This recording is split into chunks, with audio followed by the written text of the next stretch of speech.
On a summer day some 65 million years ago, a huge asteroid struck the Earth. 70% of all living things perished. When it hit, the asteroid blasted a 130-mile-wide crater in the Yucatan Peninsula of Mexico. But that collision wasn't the first. Large strikes that cause extinctions seem to happen every 30 million years, and the hits seem to have a rhythm of 26 to 32 million years. Comet and asteroid strikes that kill from 10 to 50% of living things have happened as well. These include the 35-million-year-old 40-kilometer-wide crater that is located below Chesapeake Bay in Virginia.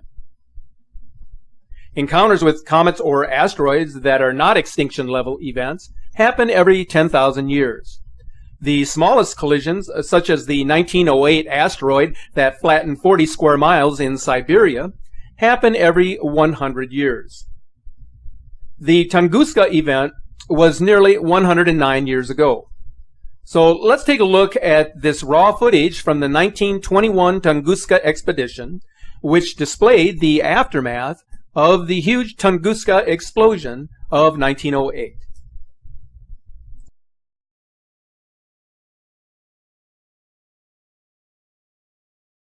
The Tunguska event occurred at around 7 a.m. local time on the 30th of June 1908 near the Podkaimenaya Tunguska River in Siberia.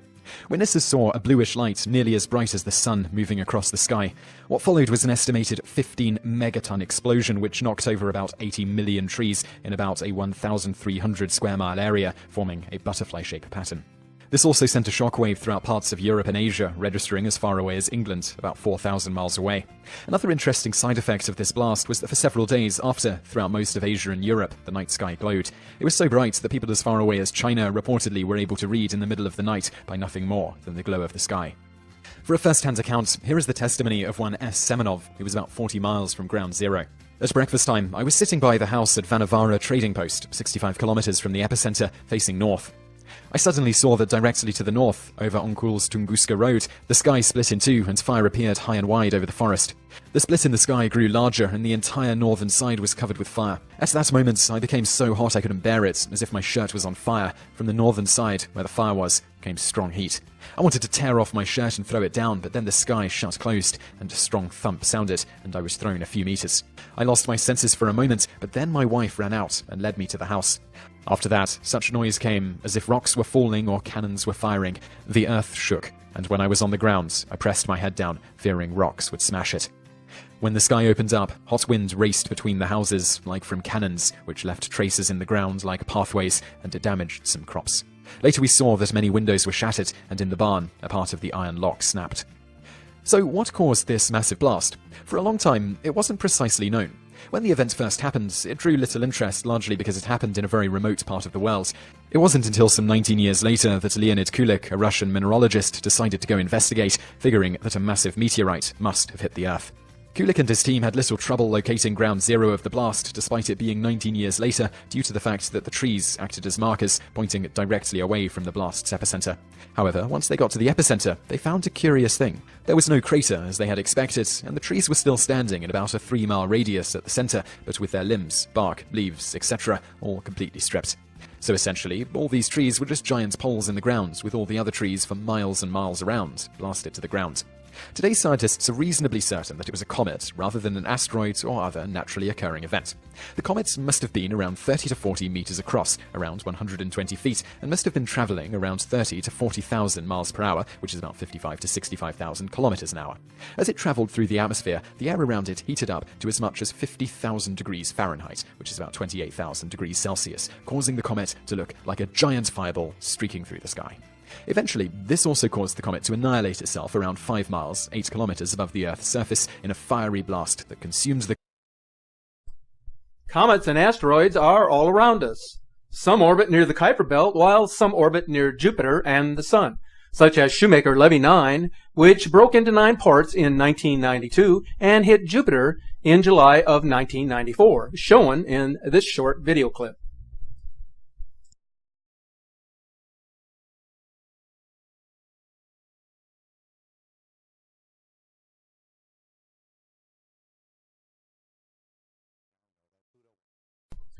The Kuiper Belt orbits around our Sun. It contains ice dwarfs, microplanets, asteroids, and comets. The majority of comets, over 1 billion, orbit further out in the Oort comet belt. Something out there has been pushing comets at us every 30 million years. Several theories about the possible culprit, put out in the 1980s and the 1990s, have not yet been proved. Here are 3. Nemesis, a companion star that orbits close to our Sun every 30 million years and knocks comets out of the Oort comet belt. Half of the shifted comets leave our solar system and half travel toward our Sun and Earth. NASA says that Nemesis hasn't been found, which leads one to conclude that there are other stars capable of sending objects hurtling towards Earth, and yet none of which are known to be near enough to cause changes in the Oort object's path. Planet X, a large planet in the Oort comet belt or even on the outskirts of our solar system. As it orbits, it affects the orbits of the smaller bodies, sending some our way. Planet X is supposed to be much larger than Earth, but NASA says it has not been found. I will talk more on this in a moment. And galactic rotation. Our Sun travels around our galaxy, and as we rotate around it, our path moves up and down, much like riding waves on the oceans. At some point, our Sun nears other stars or thick gas fields, which change the movement of the comets. In 2015, a hidden planet was discovered in the Kuiper Belt, and it may be responsible for periodic comet strikes. This planet, dubbed Planet 9, is larger and closer than Planet X was thought to be, but it is probable that it could push comets close to Earth. Planet 9 could be 10 times the mass of Earth, but we can't see it. It's still a considerable distance out and too dim to be seen with our current telescopes. So how do we know it's there? It can be determined mathematically. In a January 2016 Astronomical Journal article, Caltech astronomers Konstantin Bidogen and Michael Brown wrote that 11 dwarf planets and large asteroids in the Kuiper Belt, including Sedna, which is 995 kilometers in size, have orbits that cluster together. Their orbits all close together in the same area, less than 30 degrees apart, without the objects hitting each other. This couldn't have happened by chance. The probability is only 7/100%. The clustering couldn't happen unless there was a large planet forcing the orbits of these 11 large bodies together.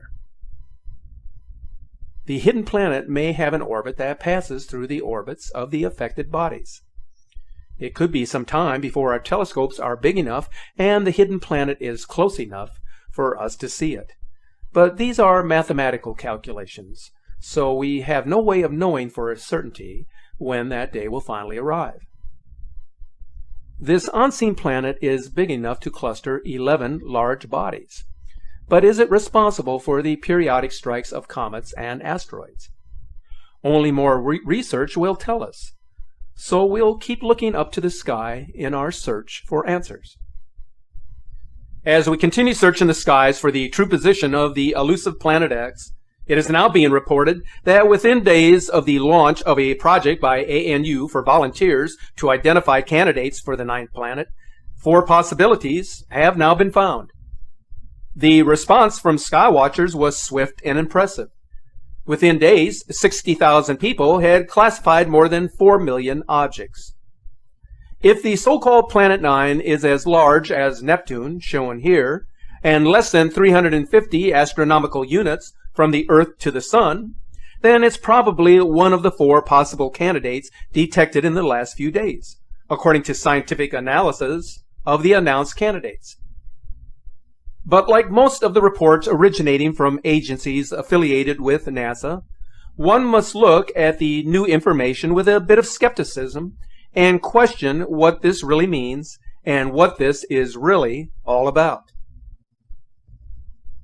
If you get time to view our Facebook page, you will notice that we receive a number of extraordinary images and videos on a daily basis from followers across the world.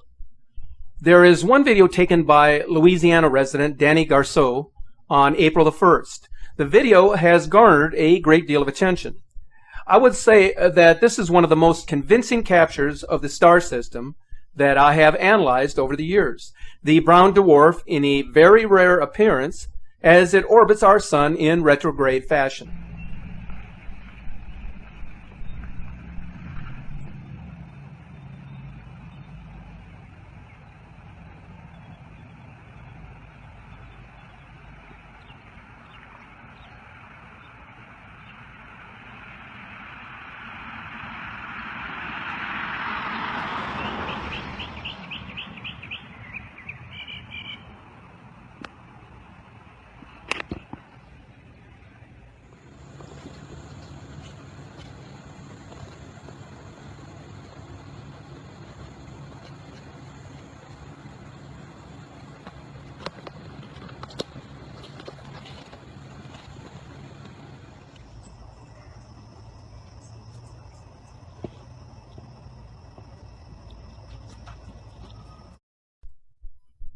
And there was also a series of images taken on March 16th and 17th, which are equally incredible, showing the presence of a celestial body.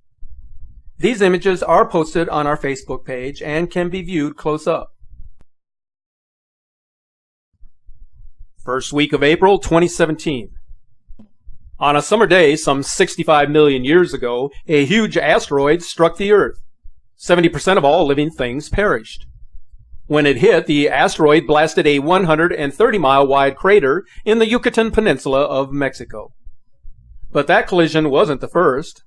Large strikes that cause extinctions seem to happen every 30 million years, and the hits seem to have a rhythm of 26 to 32 million years. Comet and asteroid strikes that kill from 10 to 50% of living things have happened as well. These include the 35-million-year-old 40-kilometer-wide crater that is located below Chesapeake Bay in Virginia. Encounters with comets or asteroids that are not extinction-level events happen every 10,000 years. The smallest collisions, such as the 1908 asteroid that flattened 40 square miles in Siberia, happen every 100 years. The Tunguska event was nearly 109 years ago. So let's take a look at this raw footage from the 1921 Tunguska expedition, which displayed the aftermath of the huge Tunguska explosion of 1908.